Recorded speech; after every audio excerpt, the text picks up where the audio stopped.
Hello students, good evening, happy Independence Day. Welcome to छोटी छोटी मगर मोटी बात क्लास। इस क्लास का नाम मैंने छोटी छोटी मगर मोटी बात रखी है।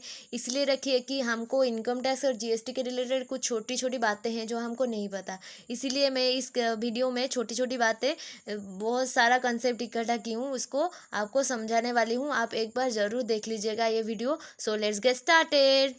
जैसे कि मैंने आपको पहली वीडियो में सब कुछ बताया था, टैक्स कितने तरह के होते हैं। जैसे कि टैक्स जो होता है, टैक्स दो तरह के होते हैं। जैसे कि डायरेक्ट होता है और इनडायरेक्ट होता है। डायरेक्ट में क्या आएगा, एक तो गिफ्ट टैक्स आएगा और दूसरा इनकम टैक्स आएगा। इनकम टैक्स का एक्ट क्या है, इनकम टैक्स एक्ट 1961। जीएसटी आएगा इनडायरेक्ट टैक्स में, कस्टम आएगा इनडायरेक्ट टैक्स में। जीएसटी का मतलब, जीएसटी का टोटल 35 एक्ट है, याद रखना एक्ट। एंड कस्टम का क्या है, कितना है, दो एक्ट है। एक तो कस्टम एक्ट है, दूसरा कस्टम तारीफ एक्ट है। कस्टम एक्ट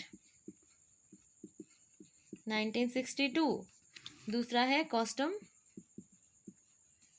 तारीफ एक्ट, कस्टम तारीफ एक्ट 1975। ये दोनों है कस्टम में। जीएसटी के टोटल 35 एक्ट है। कैसे कैसे है मैंने ये आपको पिछले वीडियो में बताया हुआ है। देन डायरेक्ट टैक्स में एक तो इनकम टैक्स आएगा जो है इनकम टैक्स एक्ट 1961। देन और एक आएगा गिफ्ट टैक्स।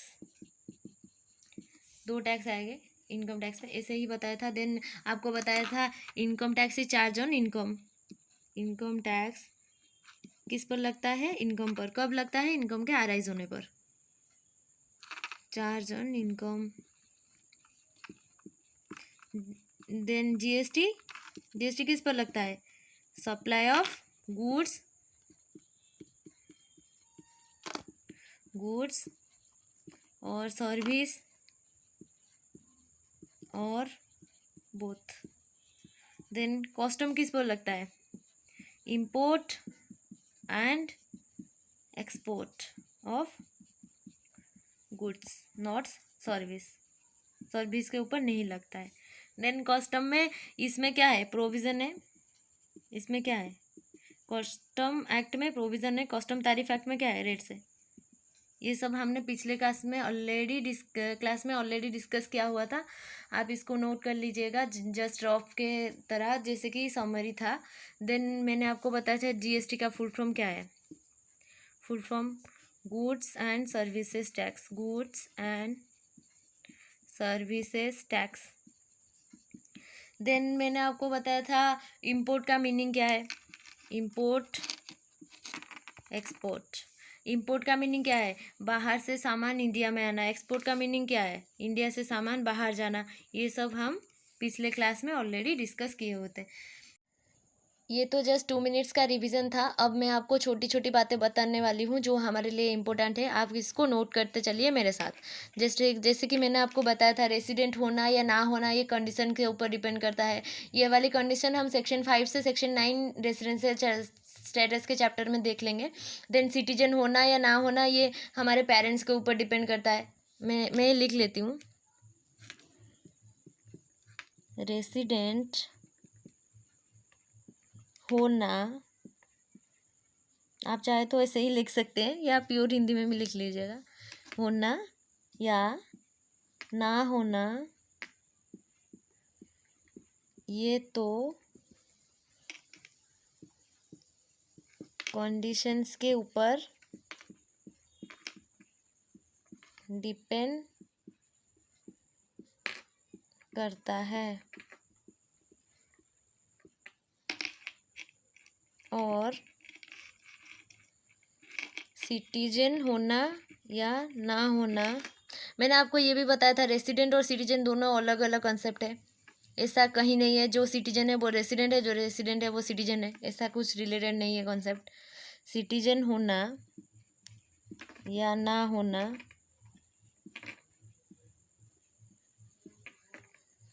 आपके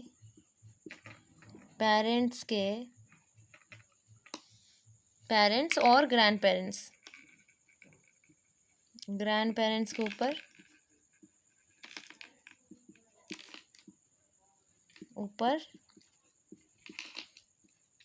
मैंने आपको समझाने के लिए हिंदी में लिखा है, डिपेंड करता है। आप जस्ट इसको नोट करके एक जगह रख लीजिएगा। ऐसा नहीं है कि आपको इंग्लिश में ही लिखना है एग्ज़ाम में, इसको नहीं लिखना है। जैसे कि रेसिडेंट, ये तो मैंने आपको जस्ट समझाने के लिए ऐसे लिख दिया। रेसिडेंट होना या ना होना ये तो कंडीशंस के ऊपर डिपेंड करता है, जो कंडीशन है हमारे रेसिडेंशियल स्टेटस के चैप्टर में सेक्शन 6 से सेक्शन 9 तक। देन सिटीजन होना या ना होना ये आपके पेरेंट्स या ग्रैंड पेरेंट्स के ऊपर डिपेंड करता है। ये मैंने आपको बताया है, इंडियन सिटीजनशिप एक्ट 1955 में लिखा हुआ है, जिनका बर्थडे आफ्टर 1950 एंड बिफोर 1987 है वो by birth he Indian citizen है। एंड जिनका आफ्टर 1987 एंड बिफोर 2004 है वो तो आइदर मम्मी और पापा कोई भी एक होगा इंडियन सिटीजन, तो आप इंडियन सिटीजन बन जाओगे। देन जिनका बर्थडे आफ्टर 2004 हुआ है उसका दोनों ही mummy and papa Indian citizen होना चाहिए, देन ही वो इंडियन सिटीजन बन जाएगा। Then total income is based on residential status of assessee. Total income is based on residential status of an assessee। Total income किस पर डिपेंड करता है? रेसिडेंशियल स्टेटस के ऊपर, जो हम सेक्शन 5 से सेक्शन 9 में पढ़ेंगे। देन आप पॉज करके लिख लीजिएगा। पॉइंट 3 में मैं लिखने वाली हूँ। पॉइंट 3 में है income tax is followed WDV method of depreciation. Income tax में कौन सी मेथड फॉलो होती है? WDV method. Basically income tax is always followed WDV method of depreciation. जो डेप्रिसिएशन कैलकुलेशन होता है इनकम टैक्स में, जो डेप्रिसिएशन का मतलब अकाउंटिंग में दिया हुआ है बेटर, जैसे कि मैंने यहाँ थोड़ी सी बता देती हूँ। डेप्रिसिएशन का मतलब होता है gradually decreasing the value of a fix asset, मतलब कोई एसेट का वैल्यू डिक्रीज होना, इसको डेप्रिसिएशन बोलते हैं। इसका बेसिकली बहुत सारा मेथड है, हमको सिर्फ WDV मेथड इनकम टैक्स में, return down value method income tax में फॉलो होता है। देन आप पॉज करके लिख लीजिएगा। पॉइंट 4 में लिख लेती हूँ।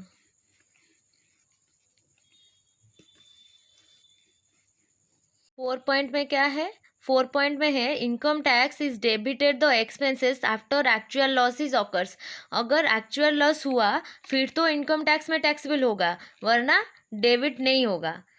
ऐसा अकाउंटिंग में नहीं होता है। अकाउंटिंग में लॉस होने वाला है फिर भी हम PL में डेबिट कर लेते हैं, बट अकाउंटिंग और इनकम टैक्स में दोनों का दोनों 36 का आंकड़ा है दोनों में, तो इसीलिए इनकम टैक्स में डेबिट होगा तब जब एक्चुअल लॉस होगा, नहीं तो नहीं होगा डेबिट। एक्चुअल लॉस होगा तो डेबिट कर लेंगे, नहीं होगा तो नहीं करेंगे। देन अकाउंटिंग में हम सोच लेते हैं एक्चुअल लॉस हुआ नहीं हुआ उसका कुछ पता नहीं, अकाउंटिंग में डेबिट ही कर लेते हैं। देन 5th पॉइंट में मैंने जैसे कि आपको बताया था 5 हेड्स ऑफ इनकम होता है, मैं जस्ट इस लिख लेती हूँ 5 हेड्स ऑफ इनकम शॉर्टकट में। 5 हेड्स ऑफ इनकम।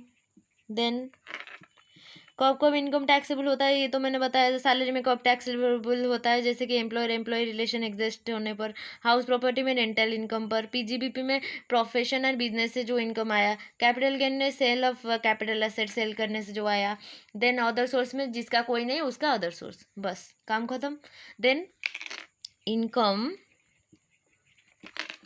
कमाने के अनलिमिटेड सोर्स होता है। इनकम हम कहीं से भी कमा सकते हैं। इनकम के जानने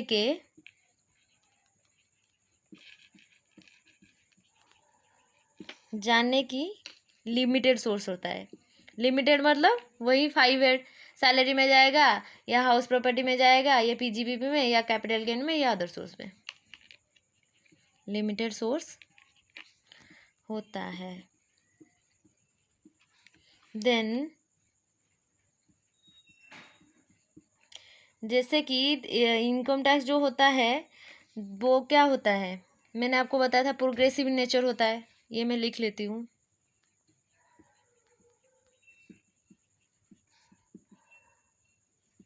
जैसे जैसे इनकम बढ़ेगा वैसे वैसे टैक्स बढ़ेगा।